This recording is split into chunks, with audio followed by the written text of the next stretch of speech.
Ang galing, di ba? Mga naghahanap po sa akin, wala po ako sa Toro House kasi nag-swimming po ako kasama ang family ko. Sobrang saya ko po kasi first time kong ma-experience ang mag-snorkeling. Ano pake namin? Pag may kaya ka kasi sa buhay, madali kang magka-allergy. Hindi tuloy ako nakapasok sa pub kasi sobrang sensitive ng balat ko. Tsaka tanggalin yung sumpa. Ayun. Ano ba? Ate naman yung sumpa. Ano ba? Alas may box mo, te. Hindi pa ako. Relax. Ay! Bata!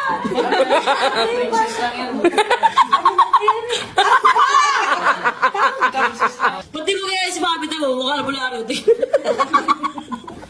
Lagi kong tutumpa ka naman sa pagsasabi ng mukhang buka. Sinabi mo.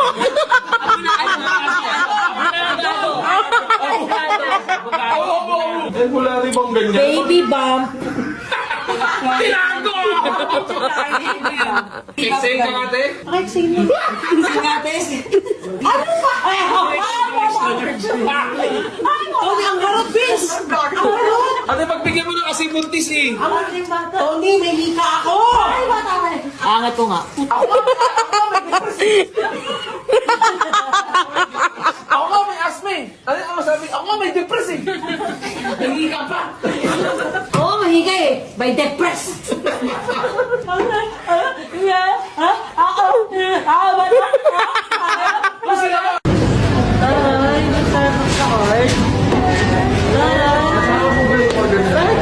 Expired na daw. You go to Bali. Expired na daw.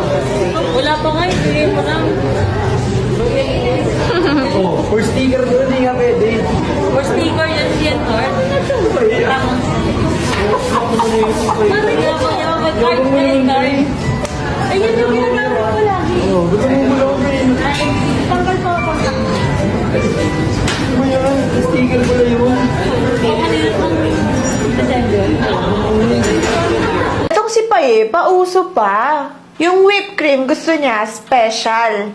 Nasa ilalim daw nung cup. Eh, ganun din naman pag ininom mo, halo na. Ibabaw man yung whipped cream or ilalim. Parehas lang yun eh, di ba? Mas nakakatipid pa kapag ano, yung whipped cream is yung nasa ibabaw kasi hindi na siya mag-flat lid. Ang ginawa niya kasi, lagay niya sa ilalim yung whipped cream. Eh di, ang dami na konsumo, drink, tas flat lid. May pa ganun pa siyang effect. Eh, mas nakakatipid kapag nasa ibabaw yung ano, tapos naka-bilog na lid, di ba? Bobo. Busy kasi si ate kakagawa ng mga anak niya. Hindi niya na alam kung ano yung trend ngayon. Bakit ako manghihinayang? Eh kaya ko naman bumili ng isa pa. Libre ko pa siya. Nakakahiya naman. Ako na yung bumili ng sarili kong cake. Napakalupit. Birthday ko ako nag-asikaso ng... Ano kaya wish ko sa sarili ko? Ang Toro family kunwari. Kunyari, di ko alam. Yan. Yung pagkain na pinadala ko noon kila Pahi at Kiana, dahil nga emergency, hindi ko na kasi nakuha. So, nung nakita ko siya, napaisip pa ako noon. Hanggang sa decided na ako. Kumuha na ako ng kutsara at tinidor, baso at nilagyan ko ng punong-punong-puno ng tubig.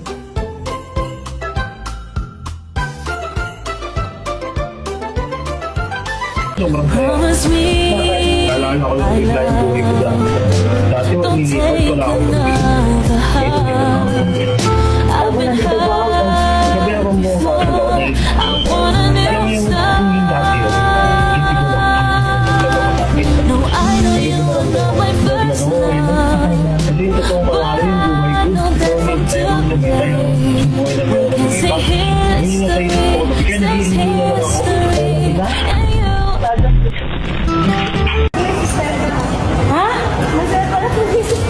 Ano sabi mo? Sinasabi ko na Mami, kasi nabibili ko yung mga gusto ko. Mga kailangan mo. Kasi pag ano, ang anak ko, Mami, pwede ko bumili ng ganyan-ganyan sa tita ko. Kailangan ko natin ang kalahay. Pag wala sa kahit pa ano. At syempre, hindi pipili si Mami. Ako lang po mag-isa. Gusto na kami ng daddy. Hindi mo may katuwa ko sa side ko ng tatay mo gano'n. Kaya gagawin mo, resign mo yung tatay mo. Tayo, tignan mo. Bumili ako sapatos kayo para gaganahan ko yung papadala. Next month, diba? Parang one lang. Mami, di ba sa TikTok? Pag ganyan, Mami, hindi ko napapakita sa'yo. At tukar, tapos check out na agad, di ba? Yung Tama. Yun yung Opo, point. natutulog. Ano ba yung mga sinasagado sa TikTok? Lalagyan ng gamot. Ano yung nalagyan ng gamot? Ano ba? Tapos, School shoes ko, yun pala oh. kaya lang namin nilabigyan namin. Sa TikTok siya, tapos school shoes. O, di ba palit-palit ka? Pag nasila yung isa, meron ka pa. Binibili ka na sa TikTok na? Anong size? O, di ba? Kasi sige pa tayo dito. May takong? Wala. May takong. Sobrang natutuwa ako na grabe. Sobrang close namin ni Ate Marie. Wagas kami magharutan. Na-appreciate ko siya kasi yung mga pagkukulang sa akin nito niyang pinupunan niya. Kahit nakakairita, kasi tulad niyan, tulog ako. Tapos pagtitripan ako ni Mami Oni. Ang lakas pa ng tawa ng girlfriend ko. Like, sekwato kasi.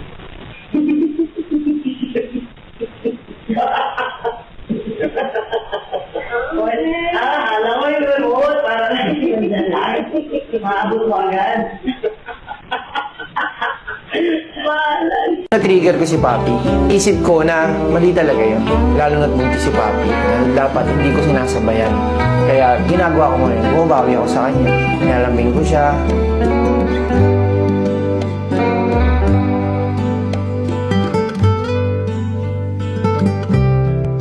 Inaasikaso ko siya.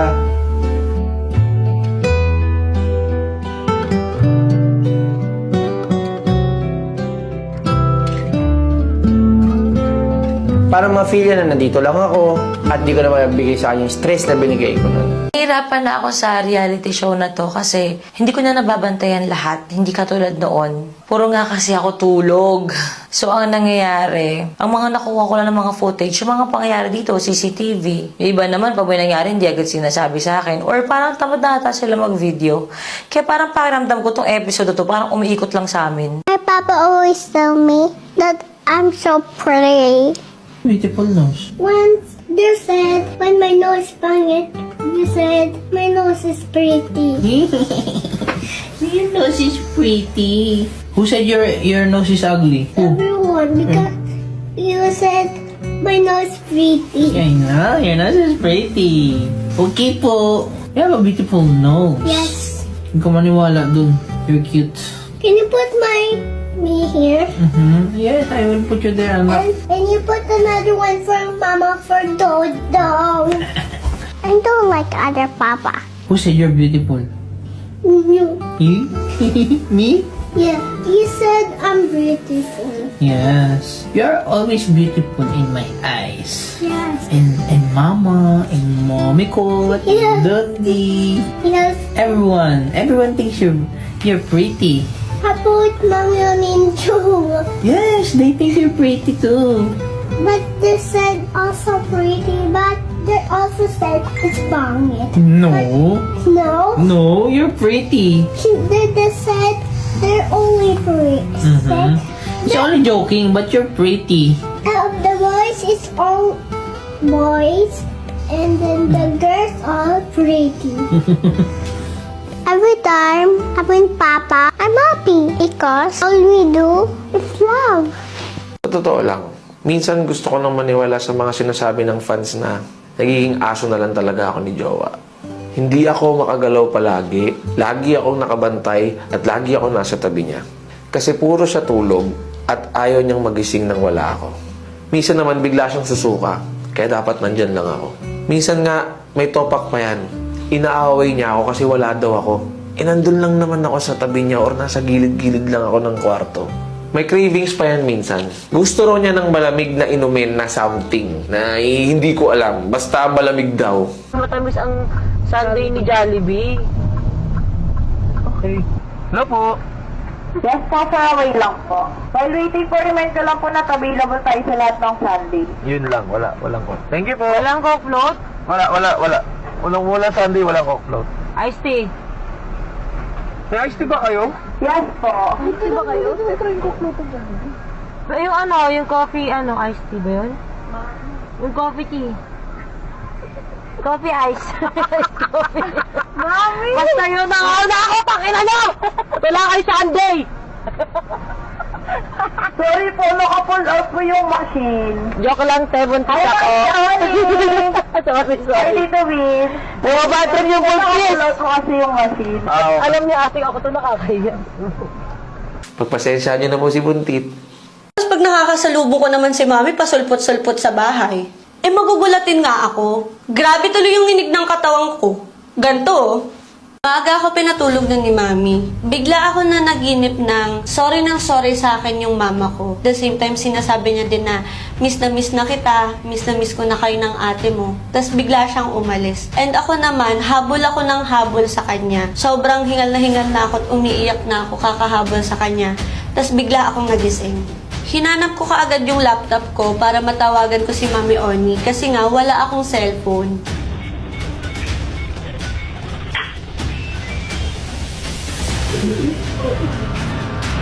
Kukunin ko lang sana nun si birthday. Tapos nagulat ako. Biglang umiiyak si Payin. So, surprise ko sana si birthday kasi gusto ko yun yung pagdating ko, tatago ako, tapos hahanap-hanapin niya ako.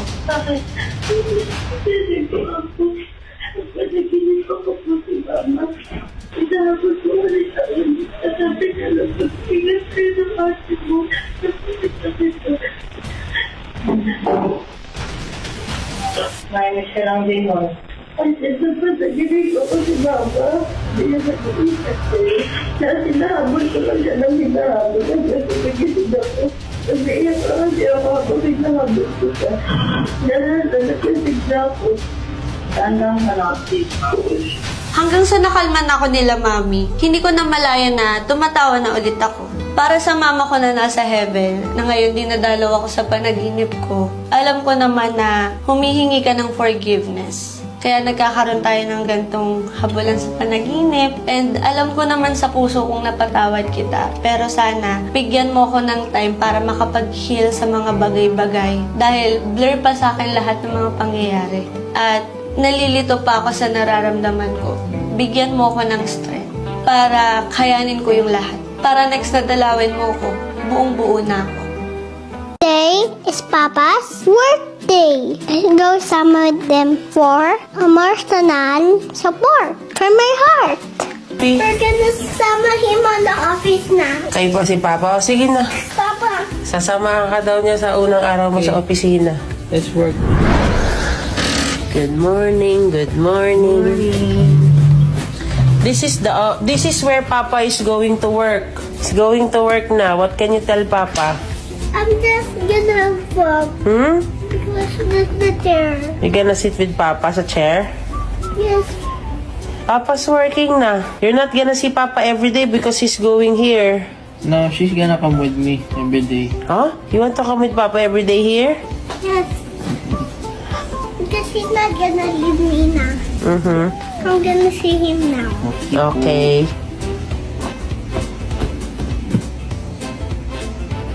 Masaya na sa office kasi nagtutulong-tulong na kami. Ka-office mate ko na din si Papa Odi at si Papa King na pinsan ni Tonyang ko. At palagi kaming good vibes habang nagtatrabaho.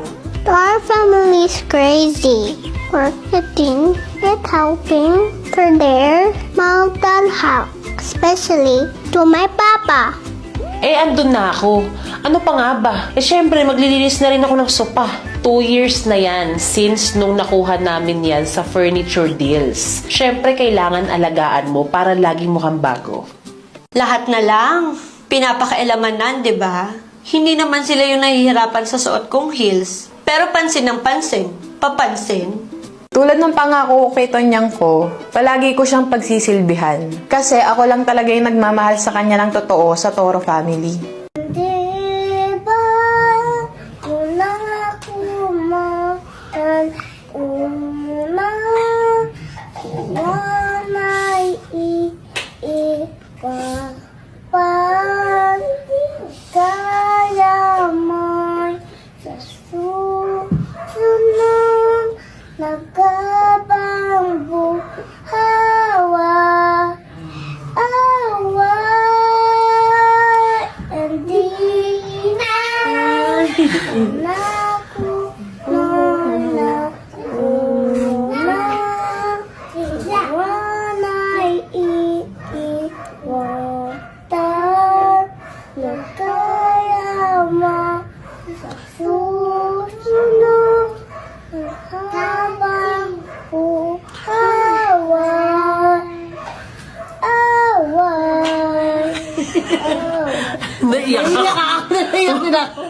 Dahil mabuntis ako. Buyak ka eh. Naiyak ako kasi grabe yung panahon. Hindi mo talaga masasabi kung kailan pa makakasama yung isang tao sa buhay mo. I just appreciate na magkakasama lang sila. Ganon, yung magkakasama lang. Nabalitaan ko sa pag-review ko ng CCTV. Grabe pala magharutan sila Paye at si Kiana. Namoto ka? Namoto ka?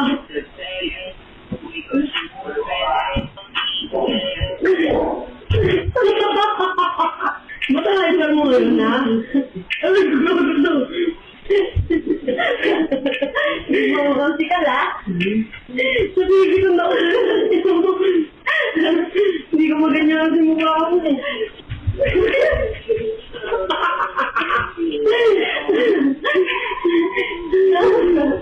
Ay, gago!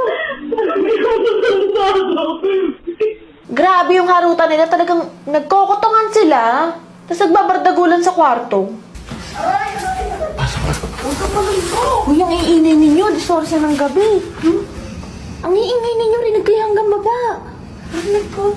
Eh, gago. Ba't ako akit dito nang wala lang kung di ko naririnig? Hindi nyo ba naisip kung papasok pa yung dalawa dun? Sorry. Ano, palaging ganyan? Sobrang ingay ni Kiara tsaka ni Paye. Nasa baba na kami at may pinto yun, ha? Tulog na yung mga bata dahil may pasok pa yun sa school. Di man lang nahiya.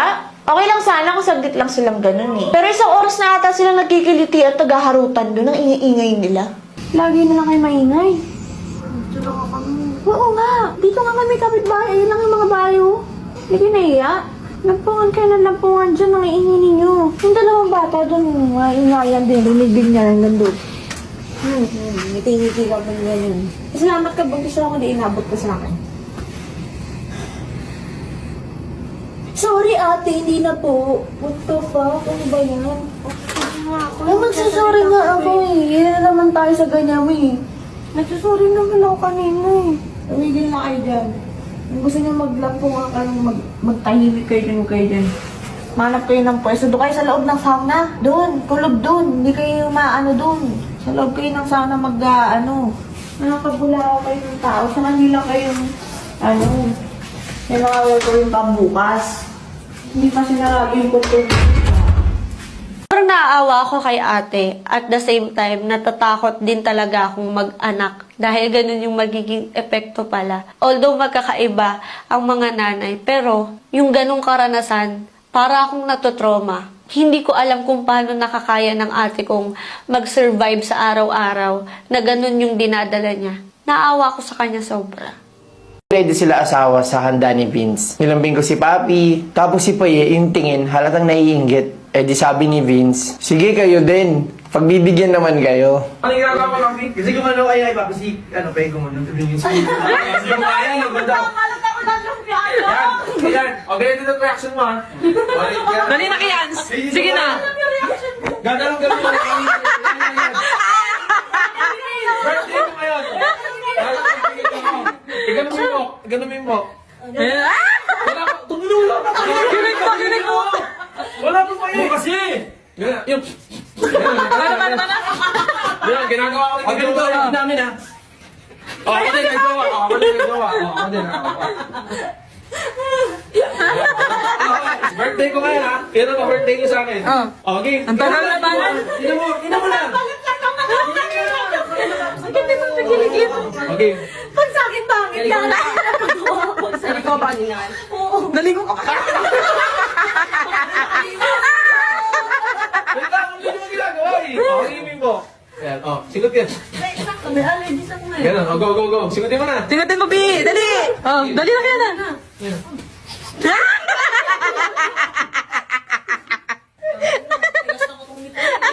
Ano ba? Gusto ko kumubay eh. You see this? Kapag sinuot ko to, it's a baby. Pag may kaya ka kasi sa buhay, madali kang magka-allergy. Hindi tuloy ako nakapasok sa pub kasi sobrang sensitive ng balat ko. Ano type mo?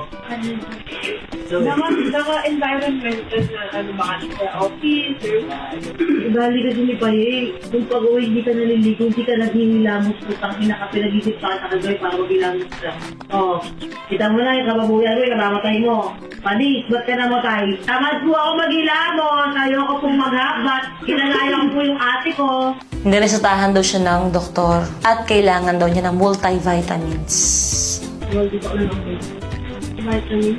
Hindi kailangan na dala mo sa vitamin. Bakit? Baka ma-nervous ka kasi. Sabi, ha? Multivitamins kasi ba talaga ang kailangan niyo? O sige nga, anong sinabi yan? Ipasahin mo. Ang hirap po biglas, hindi sabihin mo ano. Multivitamins talaga ang kailangan niyo. Hydration. Di ba multivitamin? Oo. Pero saan yung multivitamins? Multivitamin talaga. Multiplication. Ayos na ako para sa weekly papawis namin ng Toro Family. Bigla akong naalala yung event namin ni Papa Odi. Na-appreciate ko lang bigla yung buhay na meron ako ngayon. Ano, sobrang saya. Bakit? Naalala ko lang bigla yung buhay ko dati. Dati, nilipat, wala akong pambili. Ngayon, meron akong pambili.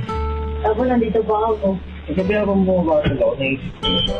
Alam mo yung kung yung dati yun, isip ko na, naglaro ko lapit.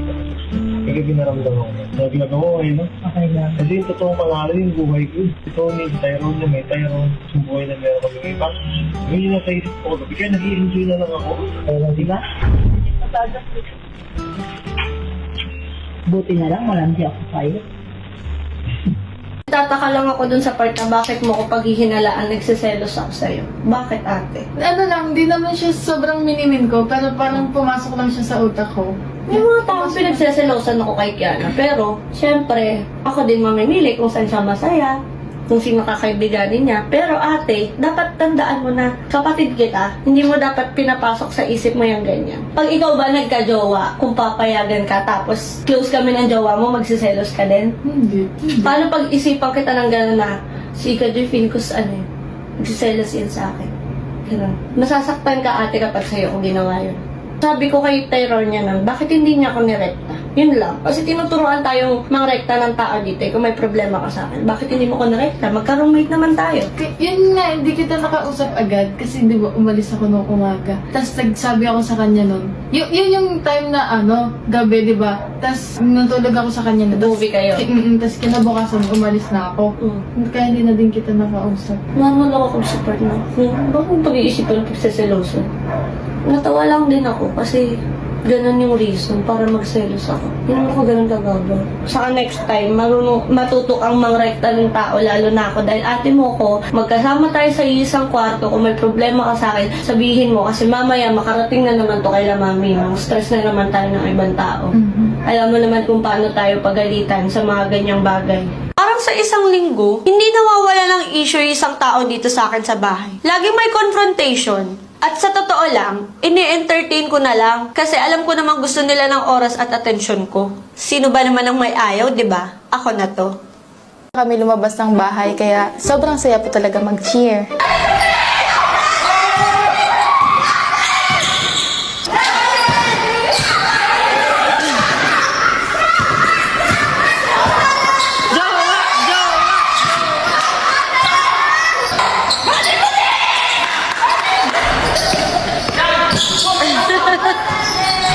Tataka naman po ako kasi parang walang gana si Tyrone yung sumigaw sa court. Kaya ako na lang po yung naglalakas para ganahan po sila maglaro lalo. Nagulat po kay Ate Ika kasi sobrang lakas ng cheer niya kay Daddy. Syempre, gusto ko marinig ni Daddy yung cheer ko sa kanya.